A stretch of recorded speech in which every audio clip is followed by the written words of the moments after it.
Hello, everyone. Here we go. Hello, fuckaroonies. So this is James at Bezel World, and I am absolutely drunk tonight. So I've I've actually had 8 Heinekens and probably one or two or maybe three Scotches, and it's very early mornings of Saturday here in Hong Kong, and I am ready to explode. No more shit from anyone. That's the absolute truth.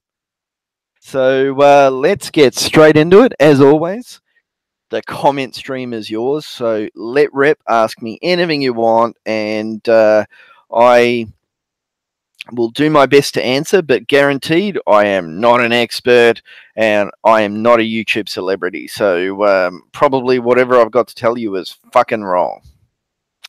Okay, so let's get into it. First up, it's been a huge week in Watch World, and I think the biggest thing to discuss first up is the Archie Luxury channel. So the reality is Archie's had a bloody rough week yet again, and I don't quite know what to say. Do you know? Honestly, I think it's been said before that Archie's biggest enemy is Archie, and or Paul, and I think that's probably the case right now. And to be honest, as much as I love the guy, he can only treat his viewers like shit for so many times before they start, deserting him. And that's certainly been happening with the Archie Luxury channel. Paul Plutic channel's been going fairly strongly, but Archie Luxury, it's I don't know whether it's he's lost his mojo or the character doesn't work anymore, but the reality is people are getting pretty ticked off.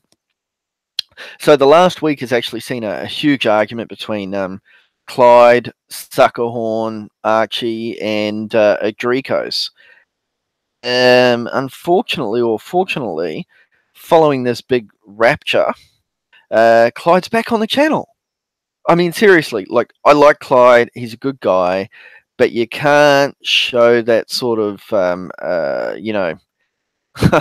lack of just general decision making and judgment and go on that specific channel and, expect people to just sit there and take it. I mean, the reality is that, for want of a better word, there's been a crap load of stuff going on in the last 6 to 8 months. And to just sort of go, oh, I don't understand any of it. And I'm just going to go on this channel and talk to them. It's only about watches. No, it's not. There's a bloody war going on right now. So that was a serious lapse of judgment. Unfortunately, despite Suckerhorn having a say, Archie basically, moved to get Clyde back on the channel. And the reality is because Clyde's been the biggest driver on super chats and, money for Arch, that he would do anything to get him back on. Now, there has been some conspiracy theorists talking about, was this a manufactured event? I really don't think it was, just because I saw how, pissed off Suckerhorn was. I don't think this was a manufactured event by any stretch of the imagination. I think this is pretty genuine, but I think Archie's handling of it was piss poor. And the other thing is he's burned a lot of people, especially with the Patreon. So he said, look, I've got all these secret videos up on Patreon. Sign up, have a look. A lot of people signed up, and there was nothing there.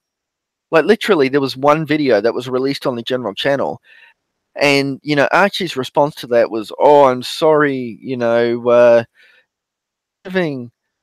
Arch, here's the deal, mate. Guys like me love you. We're more than happy to give you money. But the reality is you have to give us something in value. And you're not lately. Like, I don't know what's going on in Archie land, but he's lost his mojo. I mean, I signed up to this foul-mouthed fucking Lothario that traveled to, places overseas in Asia to, have sex with hookers and all the rest. I didn't sign up to some, politically correct guy discussing shitters. I mean, he's talking about buying like Seiko, Grand Seiko watches and other stuff. I mean, okay, the Grand Seiko is actually a nice watch, but does it really fit the genre of the Archie Luxury channel or even the Paul Pluta channel? I mean, the guy's discussing Breguet and Rolex and his Omega Man on the Moon, and the reality is it doesn't. It's a completely different demographic. I mean, I discuss like Citizen and other brands, but that's because that's who my very few viewers, very few viewers, let me say, that's the sort of stuff they wear. If my key demographic was guys wearing Rolexes, I wouldn't be bloody going and buying a Grand Seiko, for crying out loud. I mean, I think this is just going to be a huge backfire for Archie. And, I really wonder where he's going with this, because I just don't think it's going to end well. In fact, I think this year, I'll make a prediction because it's early 2018. I think this will be the year that we see no Archie Luxury channel by the end. I think the Paul Pluta channel would continue, but, it's been said before and it's true. There's a limited pot for the watch community. And, everybody's dipping into that. So Archie's competitive edge has been disappearing for a long time. And it really pains me to say it because I love the guy and he was my introduction to luxury watches, to be honest. But I think lately he's not been all that entertaining. So I think he needs to find his mojo and just get back on track for doing the Archie Luxury show. Because the reality is all the other competitors, TGV, Adrikos, Simon Crane, Perfectly Wound, etc., can't compete with Archie Luxury because the Archie Luxury channel is completely different. It's a very specific demographic. And so, yeah, I think this is all going to end in a pile of pain with him, introducing shitters on his channel. I mean, it's a slippery slope. First, he starts with, I'm going to the Scheitling, the Breitling Super Ocean, which in my opinion is worse than a Grand Seiko. I think a Grand Seiko is a more genuine piece than a Scheitling is, for crying out loud. And I think he's just going to slide from there. I mean, what's next? Invicta. I mean, I actually own an Invicta, so I should probably say, preface that with the fact that I own the Invicta Pro Diver. However, I'm not Archie Luxury. So yeah, let's really hope he finds some moral fiber and stands up and actually starts providing his viewers some actual decent content for a change. Lately, it's been pretty rubbish, except for Clyde, and I'm not a Clyde fan at all after what he did, to be blunt. And I think even having John Suckerhorn on there was good value as well. But Archer's just, he's just talking about the same stuff over and over. I'm broke. I've got a tough life. My watch doesn't work, and this person didn't want to buy it from me. Please give money, give money. Well, look, Archie, the reality is people will give money if you give something of value. And I know you're probably not going to like this message, but look at it as tough love because, I'm a huge admirer of yours, have been for a long time, but you've lost your way. If you think about it genuinely, I think that's probably what you're going to see. So anyway, that's kind of my view on the whole situation. The Clive thing was mishandled. He should never have come back to the channel. Good luck to him, whatever he does. But the reality is he incredibly disrespected John Suckerhorn, and I just think that's unforgivable. So unfortunately, that's that. And Clyde's back on the channel, but you can definitely tell that the vibe has changed.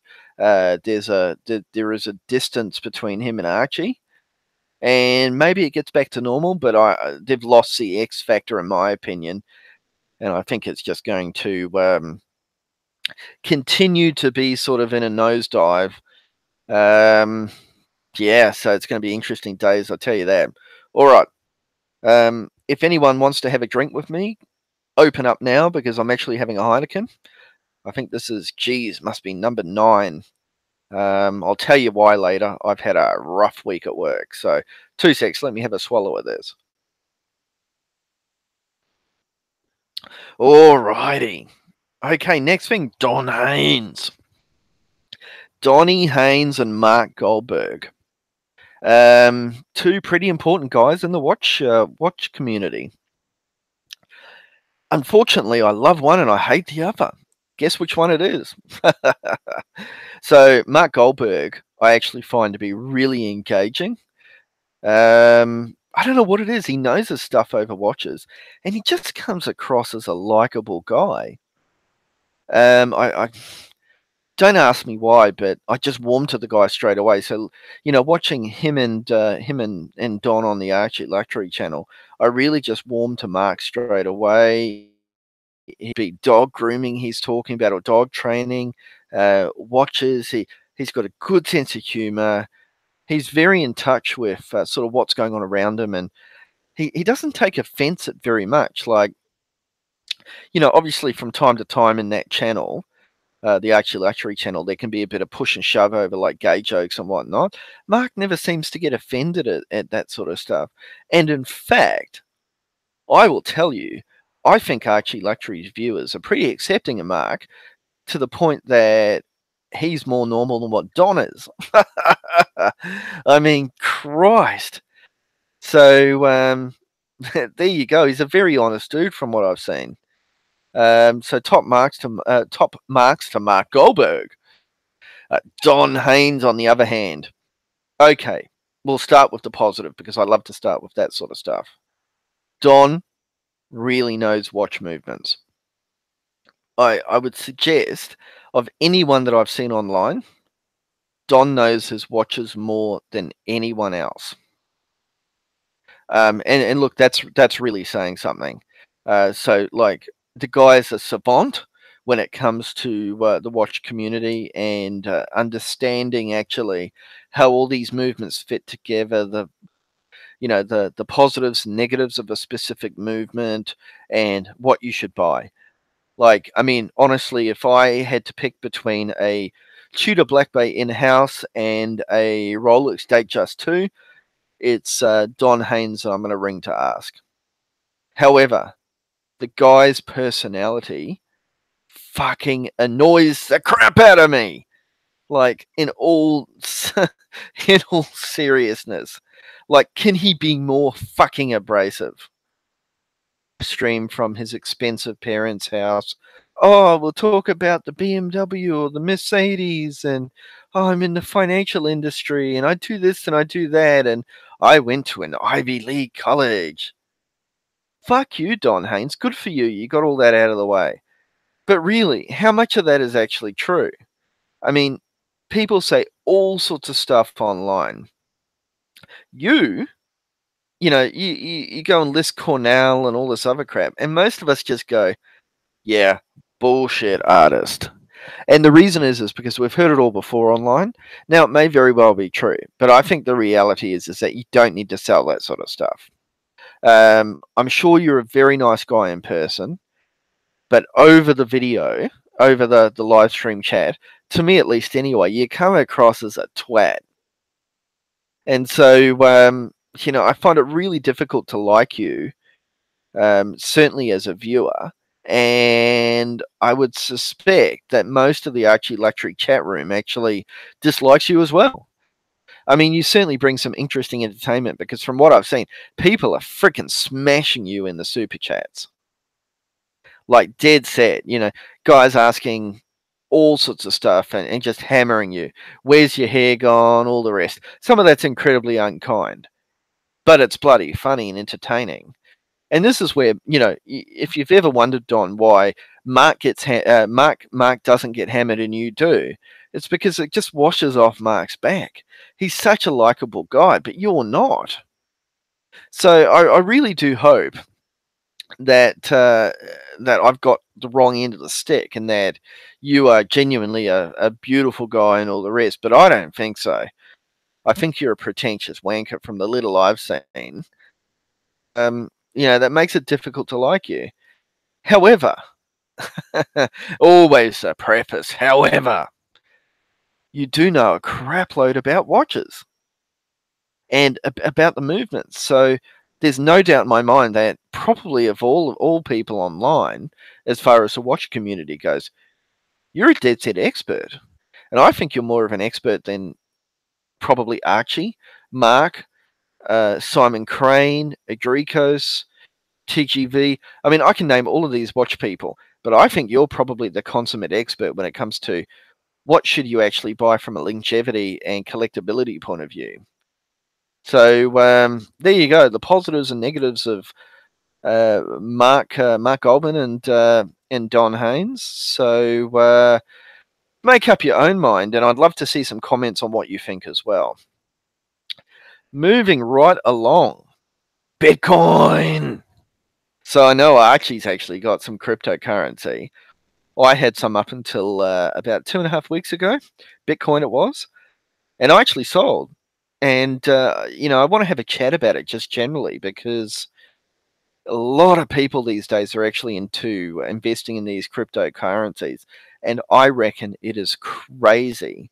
If ever I've seen a bubble, it's the present bubble in Bitcoin, to be honest. I think the reality is, as of today, I mean, Bitcoin went to a high of about 20,000 US dollars, and then as I speak today, it's trading about 11 and a half. It's a huge drop in the space of 3 weeks, 2.5 weeks. You've seen it drop over 50%. So that's not very good for people that are taking a serious speculative view. Whenever you get that sort of volatility, it's a problem. So yeah, Bitcoin, I think, is a bubble. Look, I always come back to if it's too good to be true, then it is. JP Morgan during the just post the Great Depression and the crash of Wall Street was asked, "How did you know to sell everything ahead of the crash?" And he goes, "Well, because one day I was getting a shoe shine, and the shoe shine boy was telling me all about which specific stock I should buy and which he's going to buy and his view on the stock market." And I knew at that point that there was a bubble because the average man on the street was involved. And I mean, look, if there's not a truer example of the bubble in Bitcoin as of today, I don't know what is. Because, even my hairdresser here in bloody Wong Chai is telling me which, cryptocurrency he's going to buy, whether it's Ethereum, Litecoin, Bitcoin, Ripple. Ripple's another big one I've heard of lately. So there's so many people that are saying, buy Bitcoin, buy Bitcoin. But the reality is we're seeing big collapses. There's regulatory action. There's problems with ICOs. So, I'm not really sure it's a safe bet. So, look, at this stage, I would counsel anyone to consider seriously what percentage of their total portfolio is going into cryptocurrencies because it is highly speculative and nothing is proven. There's no real use case for Bitcoin at this stage. It takes over an hour to get enough confirmations to confirm a send. It's not really appropriate for like retail level transactions. So it's more being used. Look, I'd probably account it more like gold. I mean, gold is a commodity. It takes a little while to trade. It's not easy to liquidate. Bitcoin is exactly the same. Look at it from that perspective that it's a difficult thing to get in and out of. There's significant costs and there's a lot of volatility. Now, on the other hand, the underlying technology behind it, which is the blockchain, effectively an immutable ledger of transactions, unchangeable ledger of transactions, I think that is going to be a game changer. I suspect in the future you'll see banks transacting internationally using a blockchain protocol and not using the Swift network. There is a watershed moment with that technology, and it's going to be used for so many things, whether it be storing your property title records or land title records on, or transferring stock and shares. There's so many uses for it. So that's kind of interesting, and I think there's the next 3 to 4 years will be key. There's a lot of banks. All the major banks now have blockchain research teams. What they don't have is Bitcoin teams. I mean, I do know that Goldman Sachs has introduced a trading desk for Bitcoin, but they're few and far between. Like, I think it's getting difficult to find counterparties for doing trade. And I think the day has come where, people actually need to, with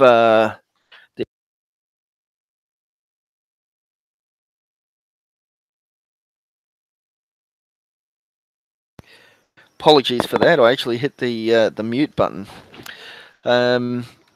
Yes, I think the day is fast arriving where people need to decide whether they're actually just going to speculate in a cryptocurrency or whether they believe there's actually a real use for it moving forward. Yeah, so what's next? Somebody sent me an interesting YouTube video today on artificial intelligence. This is some crazy shit. Like, the world is before us right now. I remember feeling this back in 96, 97 with the internet. AI is the brand new frontier, and it's going to revolutionize everything.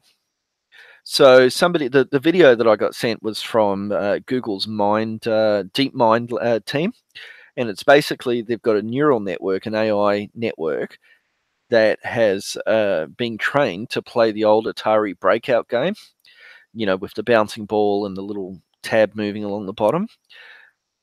That in itself isn't so surprising. But what is bloody surprising is the fact that this thing is so smart that within 2 hours of training time, it worked out that if it starts firing the ball all on the one side and knocks off enough bricks that it can actually get up above the line of bricks and the ball bounces around, then that's the most efficient way.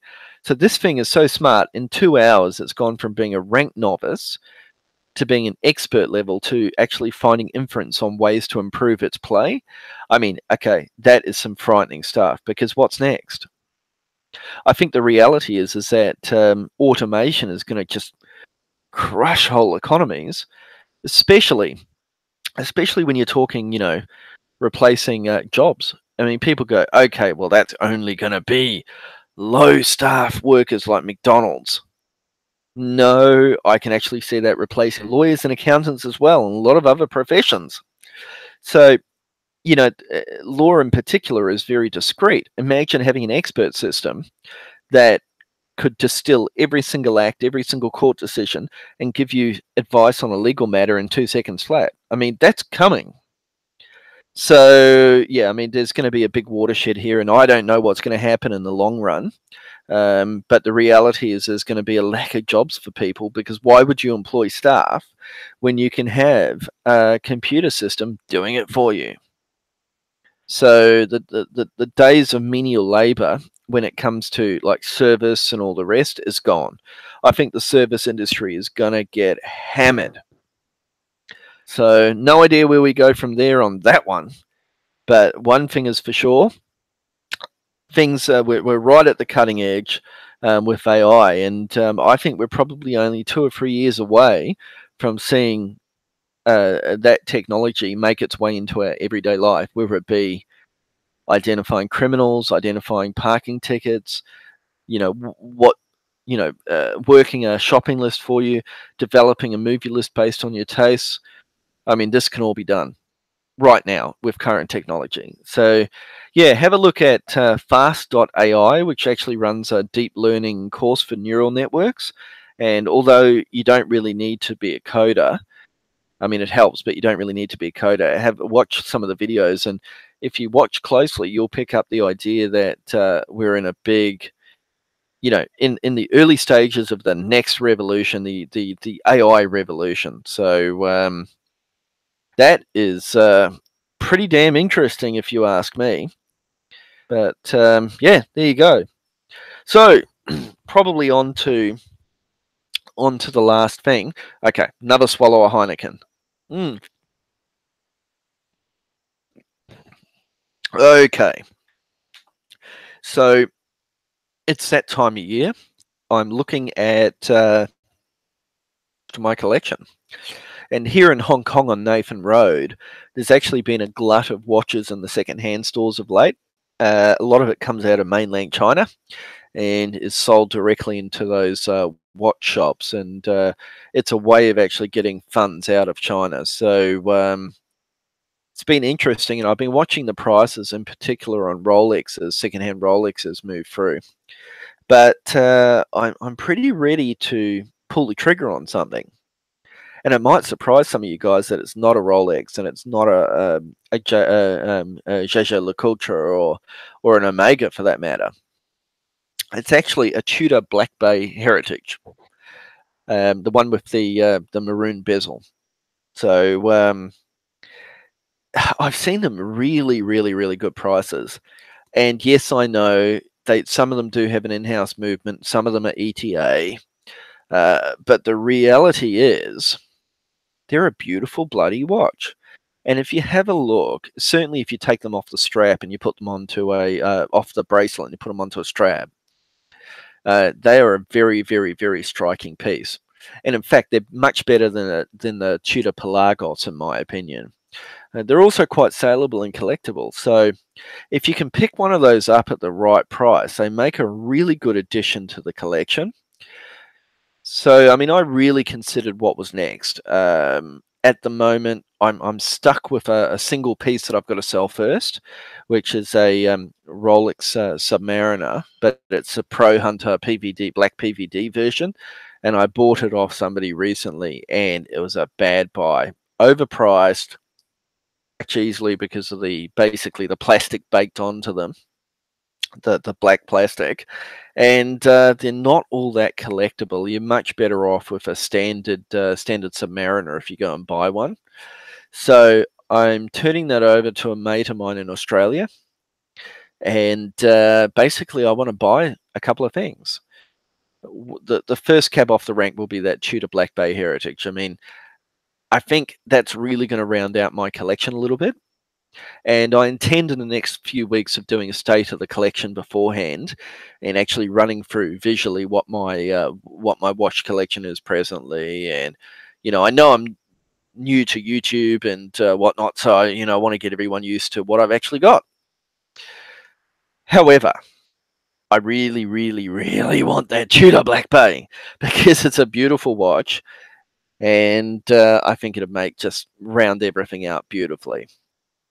The last thing is I need a dress watch. So if you guys have some suggestions on a decent dress watch, let me know. I'm looking at the JLC Reverso, but I'm also open to other suggestions. So probably not Rolex because I've already got one in my collection, a Rolex, and I'm trying to stick to one brand per time in the collection, but no guarantees on that. But so yeah, if you have any suggestions on a beautiful dress watch, let me know, and we'll go from there. But yeah, so hopefully, all things going easy, I will have a Tudor Black Bay to do an unboxing with in the next few weeks, and that'll be freaking awesome. And I tell you what, once I get that, that's going on my wrist, and I won't be taking it off for at least 2 or 3 weeks.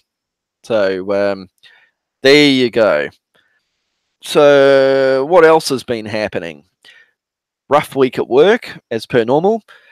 For anybody that's considering coming out to Hong Kong for work, it's something to have a look at as to how hard they're actually going to push you. Yes, the salaries here are great for expats, but they will extract their pound of flesh for it, and they will shit all over you. So you really, really, really have to draw lines in the sand as to where that's going and what you expect your conduct to be. So unfortunately, I didn't do that early enough in the process. So I'm looking at changing employers at the moment. But yeah, so it's been a rough week, and I've been working sort of 65 plus hours, and I'm just exhausted and done. Like, my ability to take bullshit off people is definitely slipping. So I've had a few words with guys in the last 5 days because, unfortunately with Hong Kong, mainland China, Hong Kong, Singapore, they all, believe it or not, think they're a little bit better than everyone else. So there is the view from time to time that you couldn't, because you're a white guy, you couldn't possibly know anything that a Singaporean could know. And that gets a bit tiresome. Sometimes you unload on people. So that is why I am out and drinking tonight. Yeah. Fuck my life, FML. So if you've been in a similar position, let me know. Feel free to email me at bezeltime@gmail.com, and we can both have a bloody whinge together. Because, yeah, from time to time I just pull my hair out.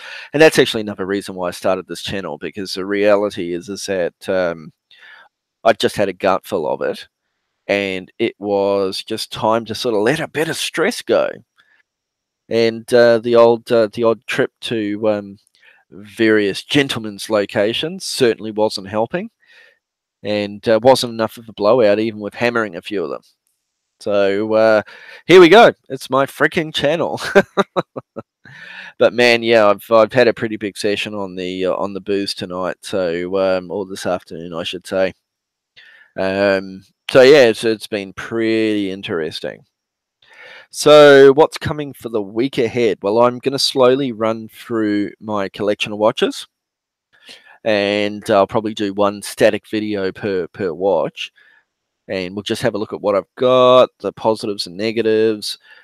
Then I also want to have a bit of a chat about, living as an expat in Hong Kong and Asia just broadly. Some of the challenges that you face, whether it be language or food or cultural differences, but also the positives of living here, and what it's actually like to wander around Stanley or Repulse Bay or any of the other sort of places that you want to get out to on a weekend. So yeah, it's going to be an interesting week ahead, and as I've said many times before, I'm doing this for me, not for a job, or I'm not looking to make a living out of this. And I'm sure you guys can see that, because it's not exactly like I'm the most professional dude in the world when it comes to editing videos. In fact, I'd say I'm pretty crap. But yeah, so the coming week's going to have a bit of content. I'll probably try and do 2 or 3 live streams. It'll be, I would say, Thursday and Friday nights, and we're just going to see how we go. So please, please, please, please, please share the channel details on whatever Facebook groups you're on, or any other social media, just so I can get a few viewers in here. Because the thing is, the more people that we have in group chat, the more fun it's going to be, because I'll answer almost anything. And I'm sure most of you in Australia and USA and the UK and Europe don't have the perspective that I have living here in Honkers. So yeah, come on through. I'll try and schedule these chats for a Friday, and we can get into it. You can ask anything you want, whether it be Archie Luxury, Don, the watch community, Hong Kong, whatever it may be. My life, ask me. I'm an open book. So anyway, thank you very, very much for watching, and hopefully you got something out of this, and we can sort of continue going on. And do tune in again, and I hope things get a lot more interesting. Cheers, guys. Thanks for watching. James at Bezel World.